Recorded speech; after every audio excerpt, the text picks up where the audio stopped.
नमस्कार, reporter live में आप सभी का स्वागत है। मैं हूं आपके साथ क्रांति प्रिया और खबर भारत की इस विशेष कार्यक्रम में आप हर बार देखते हैं, हर रोजाना हम मिलते हैं और रिपोर्टर लाइव में अलग अलग क्षेत्रों से संवाददाता हमसे जुड़ते हैं और आप तक तमाम खबरें पहुंचाते हैं कि उस क्षेत्र में दरअसल दिन भर में कौन सी एक्टिविटी होने वाली है। तो चलिए सिलसिला शुरू करते हैं और बढ़ते हैं संवाददाताओं की तरफ। हमारे साथ कौन कौन से लोग जुड़ेंगे आपको बता दें। नरसिंहपुर जिले की तरफ भी हम बढ़ेंगे, तो बालाघाट भी हम जाने वाले हैं, तो हम स्क्रीन पर देख सकते हैं श्योपुर भी हमारे साथ हमारे संवाददाता हुए। तो मनोज नूरिया, श्याम, नितिन, इन तीनों का स्वागत करेंगे और बढ़ते हैं बालाघाट से। बालाघाट से श्याम सिंह सूर्यवंशी इस वक्त हमारे साथ खबर के संवाददाता पे नजर आ रहे हैं। श्याम, क्या है, शुरू पहले दर्शकों को देते हैं दिन भर में क्या कहाँ कुछ होना है और क्या खास बात है जो जाननी आज जरूरी है, मुझे भी और हमारे दर्शकों को भी। जी क्रांति प्रिया जी, जैसे कि मैं अभी बालाघाट जिले के लामता क्षेत्र में हूं और स्वास्थ्य विभाग है, मैं आज उसको लेकर यहाँ पर अपने दर्शकों को बताना चाहता कि जो शासन का पैसा होता है जो स्वास्थ्य के लिए काफी खर्चा किया जाता है, लेकिन उसके बावजूद भी जो जमीनी हकीकत है वो क्या है वो दिखाना चाहूंगा। स्वास्थ्य विभाग एक काफी महत्वपूर्ण विभाग हो जाता है क्योंकि वो लोगों के सेहत से जुड़ा हुआ रहता है। स्वास्थ्य विभाग के बारे में बता तो स्वच्छता पर देने का काम स्वास्थ्य विभाग करता है। ऐसी स्थिति में अगर मैं स्वास्थ्य विभाग आज लामता में खड़ा हूँ, दर्शकों को यहाँ है उसके बारे में दिखाना चाहूंगा। कैमरामैन सबसे पहले तो मलेरिया से बचाव के लिए जो इनके द्वारा एक संदेश दिया जाता है कि आप घर के सामने पानी का ठहराव ना हो उसके लिए व्यवस्था करें, तो मैं कैमरामैन से चाहूंगा कि यहाँ पे जो स्वागत बना हुआ है उसके जस्ट सामने देखिए आप कैसा पानी भरा हुआ है बरसात का। हम हेडपंप की बात करें, चाहूंगा कि जो जहां से लोग पानी लेना चाहें तो हेड व्यवस्था दिखाई। ऐसी व्यवस्था यहाँ पे स्वास्थ्य विभाग में है। सबसे बड़ा जब यहाँ की अगर मैं बात करूं, लामता में मामला उठकर तब आया जब मेरे यहाँ पे जो हमारे संवाददाता मित्र हैं यहाँ पे, उन्होंने बताया कि कल यहाँ पे नसबंदी का एक शिविर लगा था जिसमें नसबंदी जो की गई वो टार्च से की गई क्योंकि यहाँ पे बिजली उस समय गोल हो चुकी थी। शासन पे जबकि जनरेटर की व्यवस्था है और काफी अच्छी है, लेकिन उसके बावजूद भी उसका रख रखाव की कमी के कारण आज वो जर्जर हालत में है। मैं और अपने कैमरामैन को चाहूंगा कि वो आके व्यवस्था का दिखाते हैं यहाँ पे स्वच्छता के क्या इंतजाम है। आप देखिए यहाँ पे कैमरामैन से चाहूंगा कि डस्टबिन आ दें। यहाँ पे डस्टबिन में जगह नहीं बची है कचरा रखने की। आखिर यहाँ पर अगर मरीज आए तो वो कहाँ कचरा रखें, ये भी एक सोचने की बात हो जाएगी। जिम्मेदार को इस पर ध्यान देना चाहिए था, पर जिम्मेदार कहीं ना कहीं अपना पल्ला झाड़ देते हैं जिसका जो भुगतना पड़ता है वो यहाँ आए हुए मरीजों को भुगतना पड़ता है। यहाँ पे स्वच्छता को लेकर काफी दयनीय दशा है। अगर मैं इस बिल्डिंग की बात करूं तो ये बिल्डिंग काफी पुरानी है, यहाँ पे मरम्मत की जरूरत थी, यहाँ पे व्यवस्था की जरूरत थी, लेकिन कोई आला अधिकारी शायद ही यहाँ तक के नहीं पहुंच पाता है जिसके कारण इसकी स्थिति आज ऐसी है। कैमरामैन से मैं चाहूंगा कि वो आके यहाँ से दिखाएं यहाँ की व्यवस्था आखिर कैसी है। यहाँ पे आप देखिए ये बीएमओ का जो रूम है यहाँ पे कहीं पे भी आपको जो अधिकारी बैठते हैं इसके पास नेम प्लेट नहीं मिलेगा। आखिर यहाँ के जो अधिकारी कर्मचारी यदि गलती करते हैं तो उससे यहाँ पे जो आते हैं वो कैसे पहचाने, यहाँ भी चिंता का विषय है। लोगों से अगर हम परिचय पूछे तो ये भी एक गलत होगा क्योंकि लोगों को यहाँ पे अपना आई कार्ड लगा के रहना चाहिए, लोगों को अपने टेबल पर नेम प्लेट होना चाहिए, वो कहीं पे भी दिखाई नहीं देता है। अगर यहाँ पे शौचालय की बात करूंगा तो वो भी जर्जर हालत में है। कैमरामैन की पूरे को दिखाते हुए चले यहाँ की स्थिति, ताकि लोगों को समझ में आ यहाँ का जो प्रशासन है वो इस वक्त कब ध्यान देगा जब मध्य प्रदेश सरकार किसी भी हालत में यहाँ पर पैसे की कमी नहीं करती तो ऐसी स्थिति क्यों आती है। ये आरओ लगा हुआ है, मैं चाहूंगा कैमरामैन से आरओ भी दिखाएं यहाँ पे।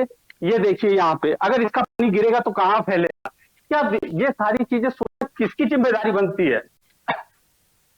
कैमरामैन से चाहूंगा यहाँ पे आइए आप। सवाल मैं आपसे करती जाऊंगी। श्याम, आप तक मेरी रही है? जी दिखाना चाह रहा हूँ। ये देख लीजिए कचरे का अंबार है, कभी खाली नहीं हुआ ऐसा लग रहा है। बिल्कुल, अगर हम स्वास्थ्य स्पष्ट देख पा रहे हैं, बिल्कुल हवा में की जा रही बातें नहीं है, ये वो तस्वीरें हैं सच्चाई बयां कर रही है कि इतने पैसे खर्च करने के बावजूद मध्य प्रदेश, आपने ये बात नोट आई कि मध्य प्रदेश सरकार द्वारा किसी भी तरह की कोई कमी नहीं रखी जा रही है, पूरी तरह से राशि का आवंटन हो रहा है, लेकिन बंदरबाट कहां हो रहा है, ये तस्वीरें वहां बयां करती हैं। तो आखिर क्या कारण हो सकता है?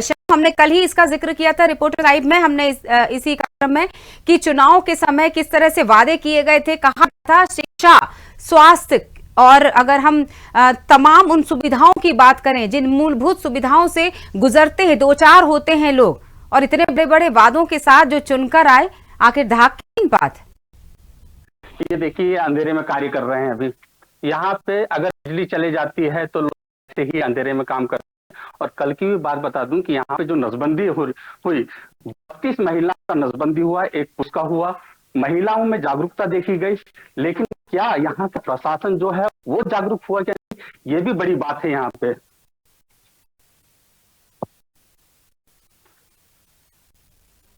मैं यहाँ पे अभी कुछ ही देर में बीएमओ जो यहाँ के इंचार्ज हैं, मैं उनसे बात करूंगा आखिर ऐसी व्यवस्था क्यों है।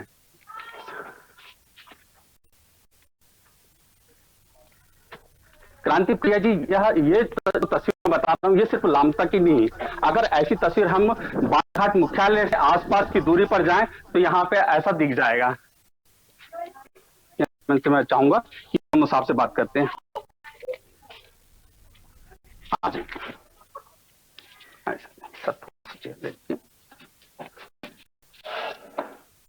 सर, आप परिचय? डॉक्टर सुलेख गोपाल।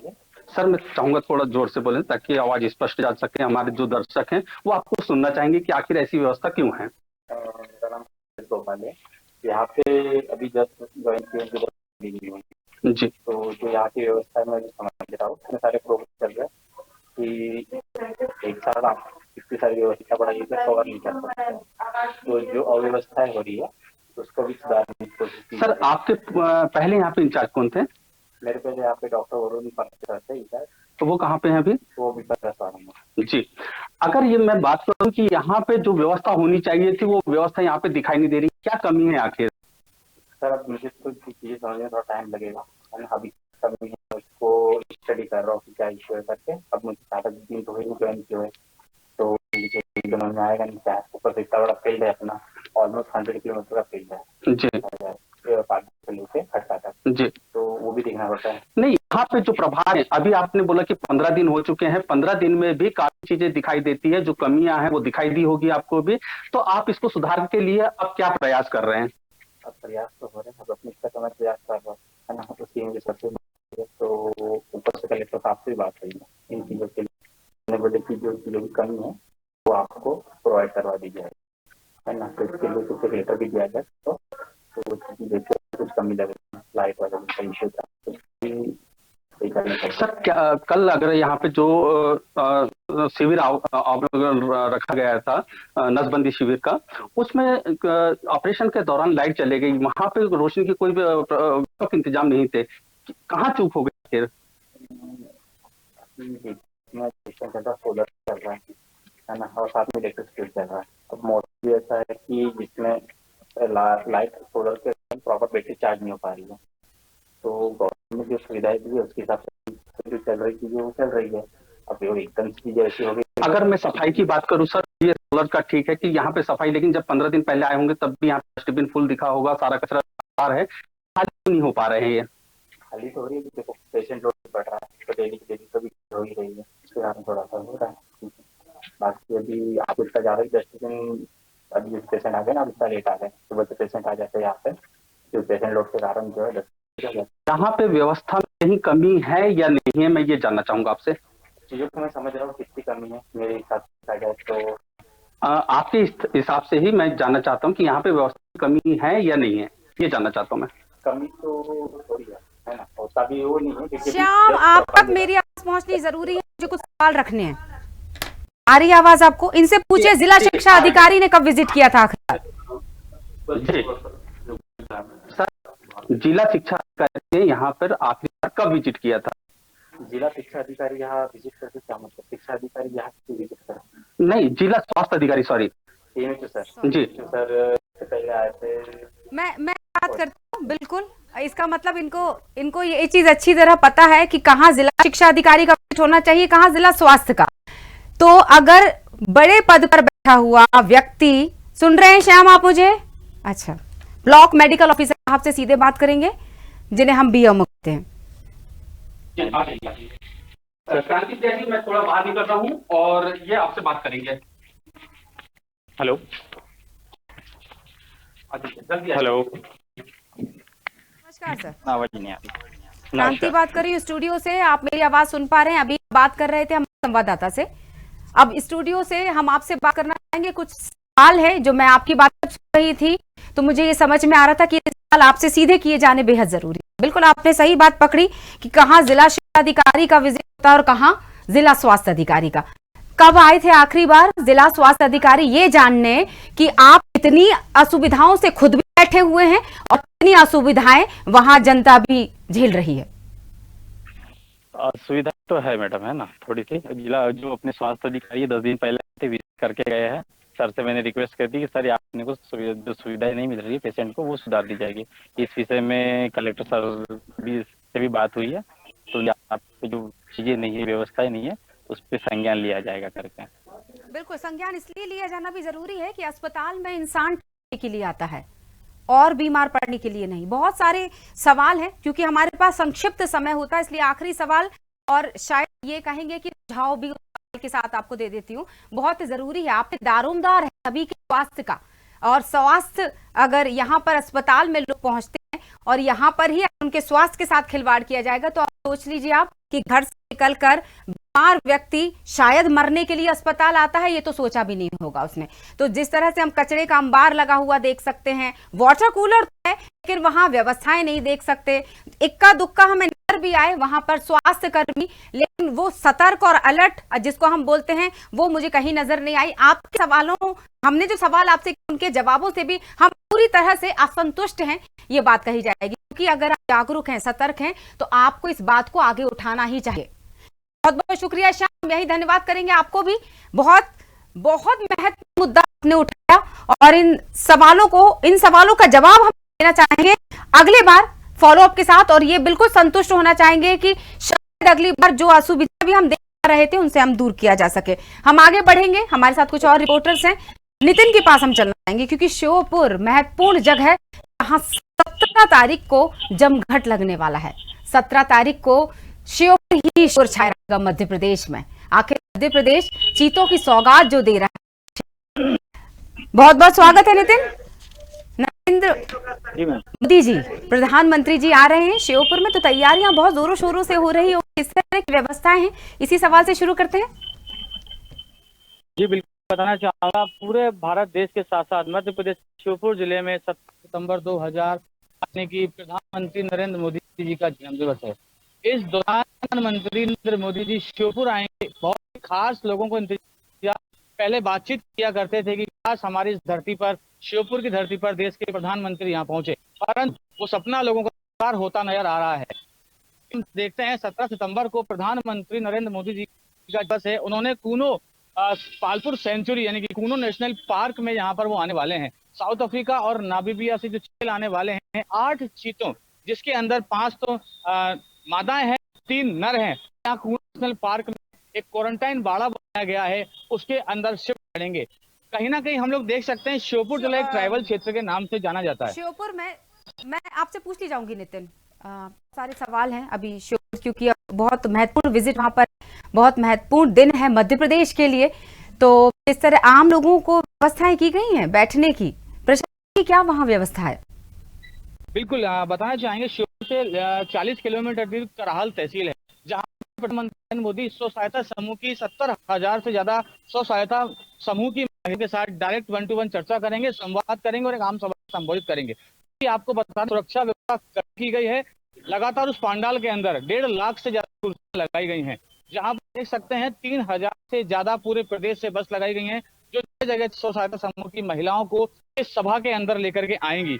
और व्यवस्था, चूंकि कल शाम को श्योपुर जिले में एसपीजी अपना कमान संभाल चुकी है, से लगातार एसपीजी अपने कमान को संभालते हुए व्यवस्थाओं का जायजा ले है, क्योंकि लगातार इसके अंदर बारिश जारी है और इसको देखते हुए भी एसपीजी ने लगातार इसके अंदर सुरक्षा व्यवस्था लगातार देखी है। पुलिस फोर्स या हम लोग बात करें 5000 से ज्यादा पुलिस फोर्स के जवान यहाँ तैनात हैं। इसके अंदर एडिशनल एसपी से लेकर डीआईजी से लेकर लगातार आईपीएस अधिकारी की सैकड़ों संख्या में यहाँ पर मौजूद हैं और अपनी ड्यूटी संभाल चुके हैं। बिल्कुल, को अनुमति दी गई कराची की हम बात करना चाहेंगे, किस तरह की वहां पर सुविधाओं की भी हम बात करना चाहेंगे और प्रवेश की करना चाहेंगे, पत्रकारों की भी बात करना चाहेंगे, क्योंकि पिछली बार अच्छी तरह मुझे याद है कुछ घटना ऐसी हुई थी प्रधानमंत्री के विजिट के दौरान कि कुछ नियमों को कर दिया गया था और कुछ नियमों को बिल्कुल ही खत्म कर दिया गया था, जैसे अब बहुत आसानी से प्रवेश हर किसी को नहीं मिल पाएगा। जी बिल्कुल, हम बताना चाहते प्रधानमंत्री नरेंद्र मोदी जी की जाने की तारीख जब कूनो नेशनल पार्क के अंदर उस दिन से लगातार नेशनल दिल्ली से टीम्स हो या भोपाल से जो भी टीम्स हैं, परमिशन यहाँ से बंद कर दी गई है। भोपाल से लगातार परमिशन दी जाती है। लगातार जो JS चौहान हैं वाइल्ड लाइफ के, वो उसको परमिशन दे रहे हैं। लगातार हम लोग लगातार मौके का मुआयना पहले ही कर चुके हैं, क्योंकि लगातार हम लोग उस क्षेत्र का तो कर रहे हैं। हालांकि जो सभा होने वाली है उसके लिए जो एंट्री रहेगी पत्रकारों की, वो जिला जनसंपर्क कार्यालय से उनकी एंट्री हो रही है। और कूनो नेशनल पार्क की हम लोग बात करें, वहां पर प्रधानमंत्री नरेंद्र मोदी के साथ साथ जो कैबिनेट मंत्री हैं, के प्रदेश के मुख्यमंत्री शिवराज सिंह चौहान हैं और जो लगातार दिल्ली से जो न्यूज चैनल्स आएंगे उन्हीं को परमिशन दी जा रही है। लगातार सुरक्षा की व्यवस्था कड़ी है और मैं आपको बताना चाहूंगा कल 16 तारीख से दोपहर 4 बजे के बाद से रास्ता बंद कर दिए जाएंगे। शॉर्टकट रास्ता 10 किलोमीटर का तैयार किया जाए, जिससे आम लोगों का रास्ता और जो ट्रैफिक बाहरी बन है वो बाईपास के तौर पर रास्ता जो बनाया जा रहा है वहां गुजरेंगे। एसपीजी अपना लगातार मौके पे अपनी व्यवस्था संभाली है, रास्ता क्लोज कर दिया जाएगा। और हम लोग बात करें जो पुलिस की प्रैक्टिस सुविधा है वो लगातार आज से प्रैक्टिस करना शुरू करेगी और वहाँ व्यवस्था काफी तगड़ी कर दी गई है। व्यवस्था के जो बनाया गया है उसके अंदर 1.5 लाख से ज्यादा कुर्सियां लगाई गई हैं। वहां पर बहुत मुश्किल है, लोगों की व्यवस्थाएं बैठने की रही हैं। इसके साथ साथ हम लोग बात करें कहीं ना कहीं प्रधानमंत्री नरेंद्र मोदी जी का जो 1 घंटे का यहाँ कार्यक्रम होने वाला है वो देखना होगा क्या नई सौगात मध्य प्रदेश को देते हैं, क्या नई सौगात स्व सहायता समूह की महिलाओं को यहाँ देते हैं। लोगों को इंतजार है, लोगों की खुशी है। बिल्कुल नितिन, वहां से क्या पूरी रूपरेखा आ चुकी है, क्या हमारे पास पूरा वो डेटा आ चुका है कि वहां से फिर क्या भोपाल की तरफ भी क्या वो विजिट करने वाले हैं, मतलब मध्य प्रदेश में और कौन सी जगह या और कौन सी खास उनकी गतिविधियां रहेंगी, अगर इस बारे में जानकारी मिली हो। बिल्कुल, मैं आपको बताना चाहूंगा जो सूचना मिल रही है लगातार जनसंपर्क के माध्यम से जो लेटर जारी किए गए हैं उसके अंदर जो सीटें आएंगी वो लगातार जयपुर रहेंगे। उसके बाद ही जो प्रधानमंत्री नरेंद्र मोदी जब श्योपुर पहुंचेंगे तो ऐसा सुना जा रहा है कि वो पहले ग्वालियर जाएंगे। ग्वालियर जाने के बाद वायुसेना के हेलीकॉप्टर श्योपुर के कूनो पालपुर में पहुंचेंगे।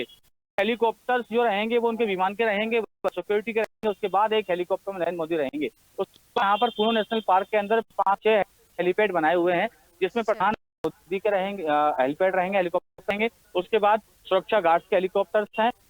उसके बाद प्रधानमंत्री के साथ मुख्यमंत्री शिवराज सिंह चौहान और राज्यपाल के यहाँ पर, और कूनो जो अपने वन मंत्री हैं दिल्ली से वन मंत्री हैं वो भूपेंद्र यादव वहाँ रहेंगे। एक आध सवाल में आपसे और एक्टिविटी से जुड़ी हुई, लेकिन हमारे साथ नरसिंहपुर से मनोज नौरिया भी लगातार जुड़े हुए और हमें अभी तारपुर की तरफ भी जाना है। नरसिंहपुर चलेंगे। पहले मनोज आपसे चर्चा करते हैं और पहले आपके क्षेत्र की क्या गतिविधियां हैं वो जानकारी दे दीजिए दर्शकों।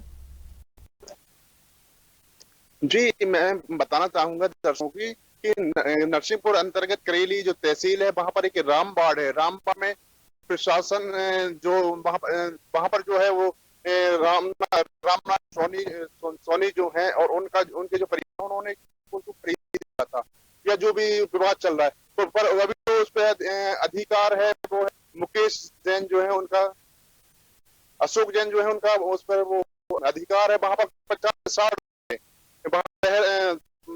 50 जहाँ संचालित हो रही थी और उनको एक दिन पहले ही दिया जा रहा है दुकान मुकेश जैन को। उसके बाद में और दूसरे दिन जो है जेसीबी जो है दुकानों को तोड़ दिया जाता है, न कोई समय दिया जाता है कि आपको इसको खाली करना है या प्रशासन जो है मूक दशा बनी रहती है। वहां पर पुलिस प्रशासन तहसीलदार आते पर कभी कोई मतलब किसी ने भी इसका विरोध नहीं किया कि कुछ समय दिया जाए उनके दुकानों को खाली कर लें। दुकानें का जो है व्यापारियों को नुकसान हो गया है। 20-25 लाख रुपए की लागत की दुकानें हैं, जो दुकानें तोड़ दी गई हैं और जो है कुछ लोगों के साथ मारपीट भी की गई है। मुकेश और अन्य जो दुकानदार थे उनके साथ मारपीट भी की गई। दबंगता पूर्वक जो है पूरी दबंगता पूर्वक उन दुकानों को खाली करवाया गया है, दुकान को तोड़ा गया है और जो बहुत जो आर्थिक जो हानि है वहां पर हुई है। जी बिल्कुल, क्या है इसमें प्रशासन का कुछ कहना सामने आया, लोगों की क्या प्रतिक्रियाएं सामने आई हैं और क्या वहां पर कोई जनप्रतिनिधि पहुंचा जिस पर जो उन्होंने संज्ञान में लिया इस मामले को? जी, वहां पर आज जो है मुकेश जैन जो परिवार है एसपी गुहार लगाएंगे, एसपी का ज्ञापन देने के लिए जाएंगे कि उनके साथ जो है कि उनको कुछ समय अवधि नहीं दी गई, जबकि जो मामला जो है राजस्व विभाग के कोर्ट में जो है वो विचाराधीन है। एक नोटिस एक दिन पहले दिया जाता है और नोटिस देने के बाद कुछ समय भी नहीं दिया जाता। दूसरे दिन जो है कि दुकानें तोड़ दी जाती हैं, जिससे कि जो छोटे छोटे जो व्यापारी थे और जो आलोक जैन जो है उनके लाख रुपए का जो कबाड़ा है वो लाखों रुपए का जो सामान था वो उनको क्षति हुई है। और इसमें जो जनप्रतिनिधि हैं राज्यसभा सांसद हैं कैलाश सोनी जी, उन्होंने भी इस पे संज्ञान लिया है। उन्होंने कहा कि अगर कुछ गलत हुआ है तो इसकी जांच करवाएंगे और प्रशासन से इसमें सहयोग करने के लिए कहेंगे। मनोज बने रहिएगा और हम थोड़ा सरदारपुर की तरफ भी चर्चा कर लेते हैं। सरदारपुर के साथ जुड़े हुए नरेंद्र पवार हमारे संवाददाता। नरेंद्र, क्या कहना चाहेंगे? आपने हमारे सारे साथियों की बातों को सुना होगा और जिस तरह से वो क्षेत्रों की समस्याओं को भी रख रहे थे, तो वहीं श्योपुर की अगर बात करें तो पूरा रूपरेखा में पता चल गई कि 17 तारीख को कहाँ क्या होने वाला है। अगर सरदारपुर की हम बात करना चाहें तो वहां ऐसी क्या बातें रही, क्या ऐसी खास घटनाएं हुई के दिन की जानकारी और आज दिन भर में क्या होने वाला है उसके बारे में भी बात कर लेंगे। जी क्रांति प्रिया, बता देना चाहूंगा कि सरदारपुर जेल में आज जनपद कक्ष में मुख्यमंत्री जन सेवा अभियान के अंतर्गत आज सरदारपुर अनुविभागीय अधिकारी समीक्षा बैठक लेंगे, जहां पर सरपंच एवं जनपद अध्यक्ष सभी मौजूद रहेंगे, जिसमें सभी हितग्राहियों को लाभ दिलवाया जा सके उसको लेकर आज बैठक की जाएगी। जी क्रांति प्रिया जी।